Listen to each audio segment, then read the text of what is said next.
everybody. It's Jessica Stone at Stansberry Research, and I've got Stansberry NewsWire's Scott Garliss on the line here. And of course, this week we had a big Fed press conference, another Fed release. We're seeing that they're not going to increase interest rates past the 0.25% that they're currently at now, or sort of this range, right, Scott? What are the implications of that for investors?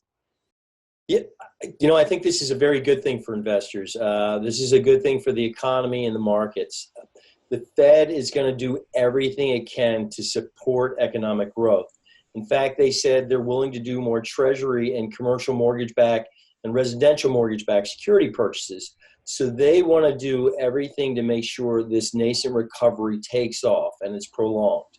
It does have an impact on the dollar. It does have an impact on investor returns. First, talk about the impact on the dollar and how that's going to impact how people think about investing right now. Sure.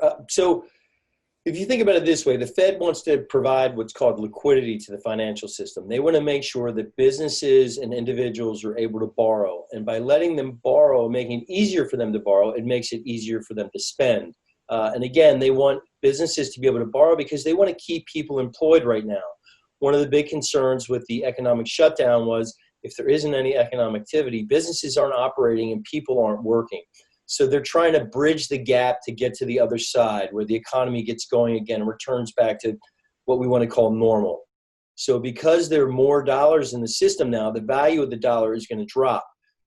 That means things like gold, for instance, it's going to cost more dollars tomorrow to buy the same amount of gold as it did yesterday. It'll be a similar story for silver. So anything that's got a value denominated in a dollar, it's basically going to cost more dollars to buy it. Let's talk about what investors can take away from this in terms of where they can go to get better returns, because this is going to have an impact. You've talked about the importance of gold and silver, maybe going up, but where are some other places to find good returns since interest rates are going to stay low? Sure. I mean, the number one space I'd look at is technology. Technology companies borrow to fuel their growth. And if you're borrowing at cheaper rates, that's going to bring down your costs, and that's going to allow you to grow more. I mean, Amazon has been a huge beneficiary of rates dropping as they've been growing from when they started to where they are now. So again, this is going to fuel a lot of growth for tech companies. Think of companies like Microsoft, think of Amazon. You could also look at things like the VanEck Vector Semiconductor ETF, SMH, or the Invesco Triple Q Trust, QQQ. These guys should ride the tailwinds. Of course, this was also a week where we got another big announcement from the Fed with respect to expanding the Main Street lending program, not to be confused with PPP, which is sort of short-term lending with forgiveness. The Main Street lending program, getting more time, what does that tell us about the Fed's belief about how long this recovery is going to take? They're giving people more time to pay back their loans.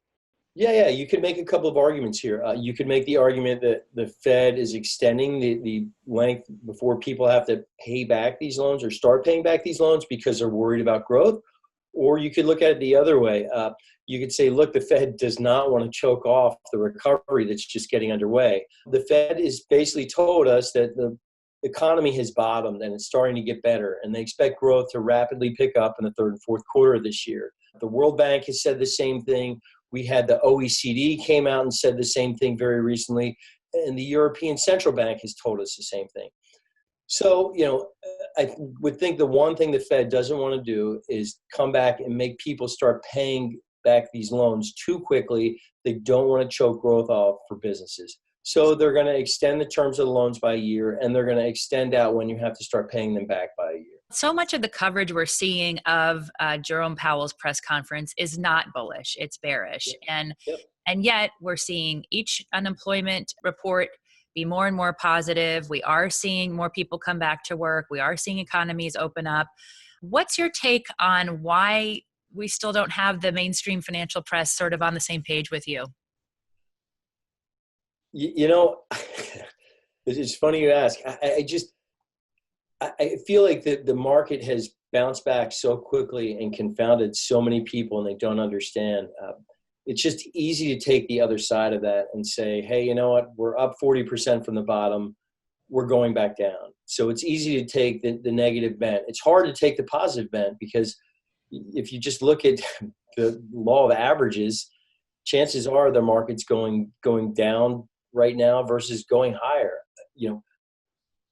I'm not as on board with the negative side of the equation. Yes, we're going to have pullbacks, but I think we're in the early stages of a very nascent recovery, and it's going to accelerate going forward.